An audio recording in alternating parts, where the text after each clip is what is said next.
नमस्कार, मैं हूं राजेंद्र देव और महासमर के इस अंक में आप सभी का स्वागत। महासमर धीरे धीरे अपने शबाब पर पहुंच रहा है क्योंकि दो प्रमुख राजनीतिक दल कांग्रेस और बीजेपी और उनके दो प्रतिनिधि, उनके दो सबसे बड़े लीडर्स, एक तरफ राहुल गांधी, दूसरी तरफ नरेंद्र मोदी, एक दूसरे पर हमलावर हैं। पहले जब नरेंद्र मोदी लगातार शहजादे कह रहे थे राहुल को विधानसभा चुनाव के दौरान, तो उस वक्त राहुल गांधी की ओर से इस बाबत कोई जवाब नहीं आता था। नरेंद्र मोदी पर हमला नहीं होता था, बीजेपी पर तो होता था।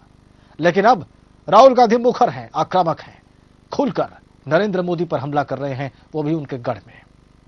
लेकिन उस हमले में कंटेंट क्या है, उसका तत्व क्या है, वो कितना प्रभावित कर रहा है, वो अपील उसकी क्या है, आज के इस कार्यक्रम में हम ये समझेंगे। राहुल की इस आक्रामक भाषा को लोग किस तरह से ले रहे हैं, उनकी पार्टी से किस तरह से डिफेंड करेगी और विपक्ष बीजेपी इस बारे में क्या सोचता है, आज महासमर में हम ये बात जरूर समझेंगे। शुरुआत इस रिपोर्ट के साथ।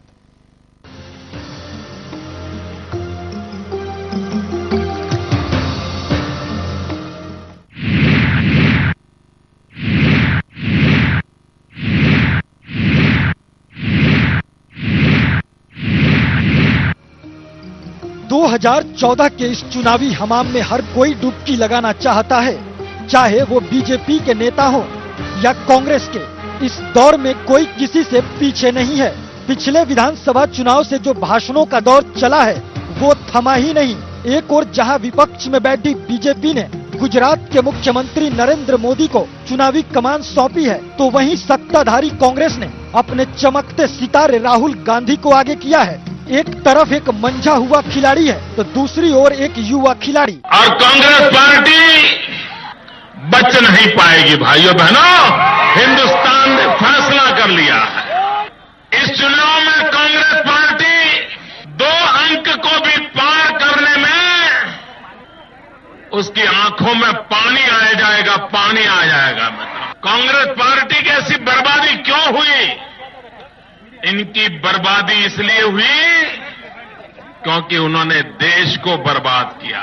क्योंकि 31 अक्टूबर को मेरी दादी की हत्या हुई थी और उनको दिल्ली, उनका फंक्शन होता है तो उनको दिल्ली में रहना पड़ता है। तब मैं यहां खड़ा हूं आपके सामने और मैं भाईचारे की बात करता हूं। मैं कहता हूं कि जो बीजेपी के लोग हैं, जो ये लड़ाई कराते हैं, एक दूसरे से लड़ाई कराते हैं, हिंदू की मुसलमान से लड़ाई कराते हैं, इसके खिलाफ मैं बोलता हूं। विधानसभा चुनाव में मिली शिकस्त के बाद भी कांग्रेस ने राहुल गांधी को ही लोकसभा के लिए अपना सेनापति चुना है, तो वहीं बीजेपी 5 राज्यों में क्लीन जीत दिलाने वाले मोदी के चेहरे को भुना रही है। जब ये दोनों धुरंधर मंच पर विराजमान होते हैं तो एक दूसरे पर वार करने से बाज नहीं आते हैं। मैं उत्तर प्रदेश की जनता को भरोसा देना चाहता हूं, मैं दिल्ली में एक चौकीदार के रूप में बैठने वाला हूं। प्रधानमंत्री पद उससे भी मेरे लिए महत्वपूर्ण बात है एक चौकीदार का काम। और मेरे उत्तर प्रदेश के भाइयों बहनों, दिल्ली की तिजोरी पर, देश की तिजोरी पर मैं किसी का पंजा नहीं पड़ने दूंगा। कहते हैं कि पूरे हिंदुस्तान को एक व्यक्ति चलाता है। ये एक सोच है कि भाई मुझे चौकीदार बना दो और भ्रष्टाचार चला जाएगा। बहुत चौकीदार देखे हिंदुस्तान ने, बहुत चौकीदार देखे। अंग्रेजों ने भी चौकीदारी की थी, उठा के फेंक दिया हमने उनको। हिंदुस्तान को चौकीदार की जरूरत नहीं है। हिंदुस्तान की जनता को हक की जरूरत है, अधिकार की जरूरत है। और अगर हमें चौकीदार चाहिए तो हमें हिंदुस्तान के करोड़ों लोग की चौकीदारी चाहिए और किसी की नहीं चाहिए। बिहार के पूर्णिया की रंगभूमि से एक और जहां मोदी ने राहुल को मंगल ग्रह का बताकर चुटकी ली, तो राहुल ने मोदी के गढ़ से ललकारते हुए कहा कि देश को ऐसे चौकीदार की जरूरत नहीं है। चौकीदारी तो अंग्रेजों ने भी की थी, हमने उन्हें उखाड़ फेंका। इतना ही नहीं, राहुल ने मोदी को पटेल और गांधी वाले बयान पर भी पढ़ने की नसीहत दे डाली। विपक्ष के लोग गांधी जी के बारे में, सरदार पटेल जी के बारे में और दूध की क्रांति के बारे में बात करते हैं। सरदार पटेल जी की एक बड़ी इमारत बना रहे, और अच्छा है, बनानी चाहिए, मगर थोड़ा सा सरदार पटेल जी के बारे में पढ़ भी लेना चाहिए। थोड़ा सा, मतलब पीएचडी की जरूरत नहीं है, मास्टर्स डिग्री की जरूरत नहीं है, मगर 10-12 पेज तो पढ़ना चाहिए। 2014 के इस चुनावी महाभारत की कमान भले ही कांग्रेस राहुल गांधी के हाथों में दे रखी हो, लेकिन जहां निर्णय लेने की बात आती है वहां राहुल को विरोधियों का सामना भी करना पड़ता है। राहुल के ना चाहते हुए भी पार्टी के अंदर बहुत कुछ होता है। ऐसे में ये देखना दिलचस्प होगा कि क्या राहुल मोदी के सामने खरे उतरते हैं या इस बार भी उन्हें शिकस्त से ही संतोष करना पड़ेगा। सुदर्शन न्यूज के लिए धीरज कुमार की रिपोर्ट।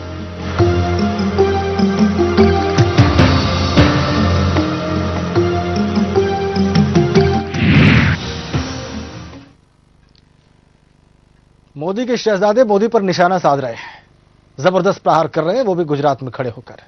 बीजेपी से कैसे ले रही है ये बताने के लिए हमारे साथ हैं जगदीश भवसार, बीजेपी के नेता हैं, इस वक्त हमारे साथ वहीं से सीधा जुड़े हुए हैं। जगदीश जी, स्वागत है आपका। जी, ये एक के बाद एक चार्जेस जो आपकी गवर्नमेंट झेल रही है वहां पर गुजरात में। पहले अरविंद केजरीवाल जाते हैं, 3-4 दिन वहां रुक के जो है बकिया उधेड़ते हैं गुजरात सरकार की। नरेंद्र मोदी जी के बारे में पता नहीं क्या क्या कह के आते हैं। मेल न्यूट्रिशन के शिकार हैं वहां पे लोग, किसानों की जमीन हड़प ली, अंबानी और अदानी चला रहे हैं वहां की सरकार। इस प्रकार की बातें अरविंद केजरीवाल करके आते हैं। अभी 2-4 दिन नहीं होता है, राहुल गांधी वहां पहुंच जाते हैं और राहुल गांधी अगला पिछला हिसाब बराबर करने के मूड में दिखते हैं। वो कहते हैं कि हमें चौकीदार नहीं चाहिए, अधिकार चाहिए। और इस बात को बैक करती है 2 बातें। एक तो कुछ तथ्य भी हैं और दूसरा भी एनएसयूआई ने वहां पर 8 में से 6 सीटें जीत ली हैं। भवसार जी, कुछ ऐसा नहीं लग रहा है आप लोगों को कि कुछ मिसिंग है गुजरात में?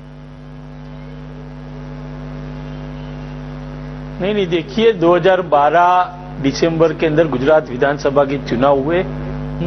वो चुनाव के अंदर देश की हर पार्टी के लीडर गुजरात के अंदर आए, गुजरात के अंदर प्रचार किया और गुजरात की जनता ने तीसरी बार नरेंद्र भाई मोदी के नेतृत्व में गुजरात के अंदर शासन की स्थापना की। उसके बाद 2 लोकसभा चुनाव, 4 विधानसभा चुनाव, तमाम 6 सीटों पर भारतीय जनता पार्टी को विजयी बनाया। नगरपालिका का चुनाव हो, तालुका पंचायत का चुनाव हो, जिला पंचायत का चुनाव हो, हर चुनाव के अंदर भारतीय जनता पार्टी की बढ़त बनती रही। तो कांग्रेस पार्टी ने जो बात 2012 के चुनाव के पहले 1 साल से गुजरात के प्रजामानस के दिमाग के अंदर रखने का प्रयास किया था, वो सभी बात का जवाब 2012 के दिसंबर के चुनाव में और उसके बाद जो चुनाव उसमें भारतीय जनता पार्टी को समर्थन देके गुजरात की प्रजा ने दे दिया है। जहां तक बात इस चुनाव लोकसभा का 2014 के अंदर होने जा रहा है, तो गुजरात के अंदर 2012 दिसंबर में कांग्रेस के सिंबल पर चुने हुए करीबन आधा दर्जन लोग वो भारतीय जनता पार्टी में अपना इस्तीफा, एमएलए के पद पर से अपना इस्तीफा देकर भारतीय जनता पार्टी के अंदर जुड़ गए। तो वो सोच रहे कि गुजरात का बंदा, गुजरात का एक राष्ट्रभक्त व्यक्ति देश का वड़ा प्रधान बनने जा रहा है, तो हम उनके साथ जुड़ेंगे।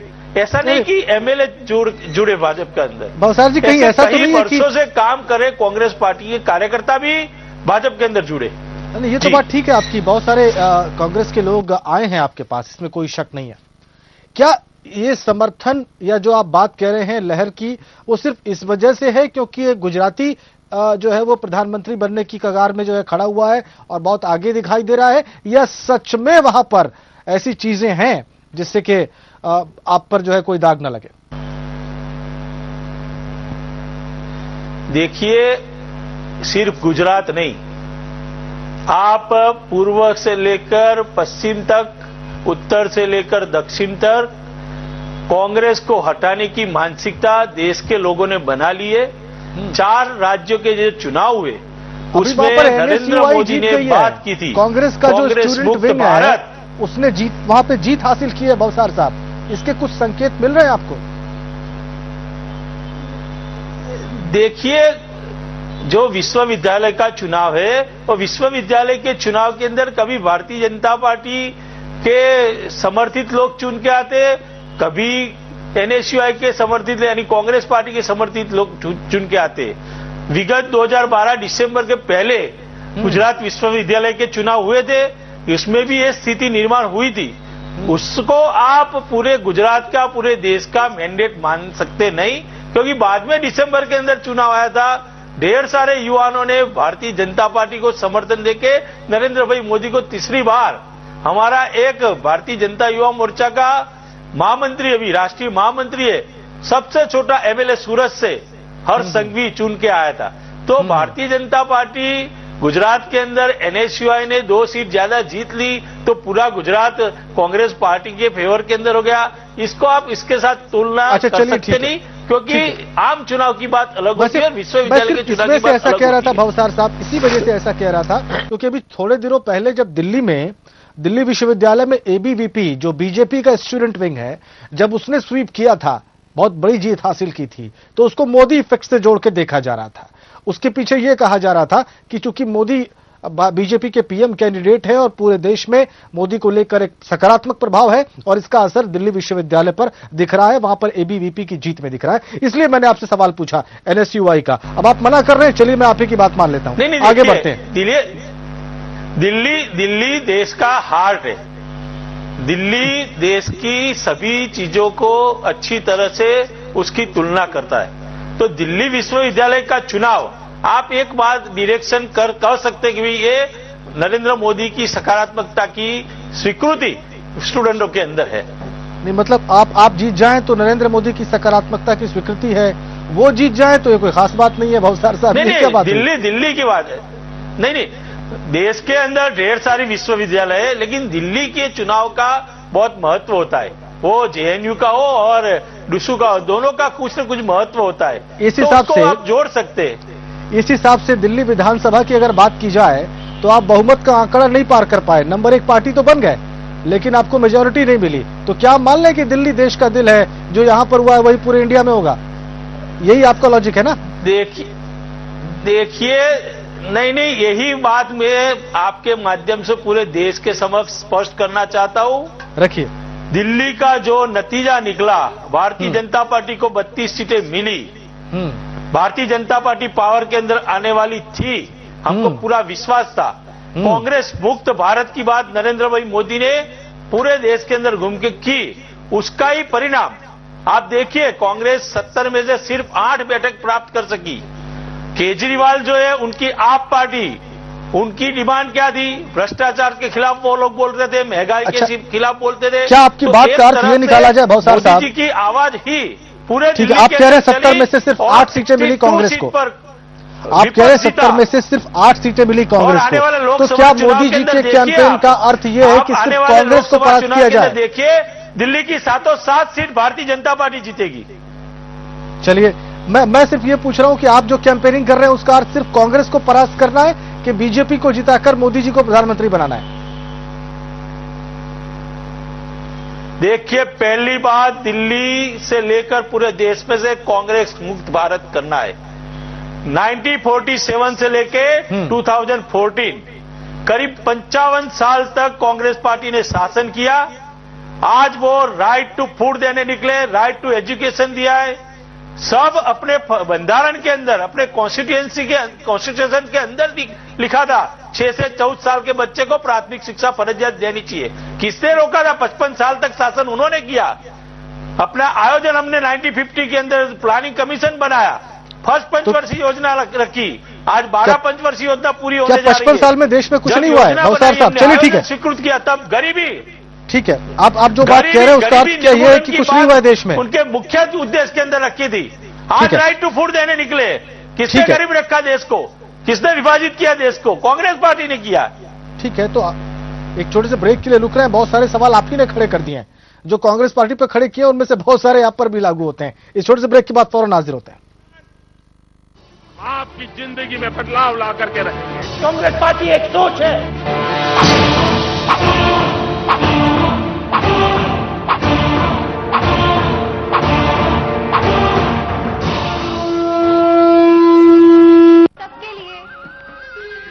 पतंजलि आयुर्वेद लाए हैं सबसे अच्छे, सबसे सस्ते, विश्व स्तरीय स्वदेशी उत्पाद। अपने ही तो रखते हैं अपनों का ख्याल। RG Group presents RG Residency, first landscape podium concept in Noida. No traffic, no pollution, no noise. Watch your kids play safe 10 feet above the ground. Intelligently designed, spacious living. Give your lifestyle a luxurious high. RG Residency, Noida. मेरी teacher कहती है कि खाना हमेशा share करना चाहिए। Half half.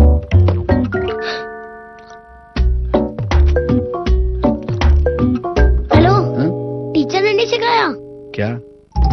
Sharing. ताजे फलों से बना किसान जैम, खाना बन जाए दिलचस्प। सूचना के सिपाहियों के लिए सुदर्शन न्यूज की विशेष मुहिम।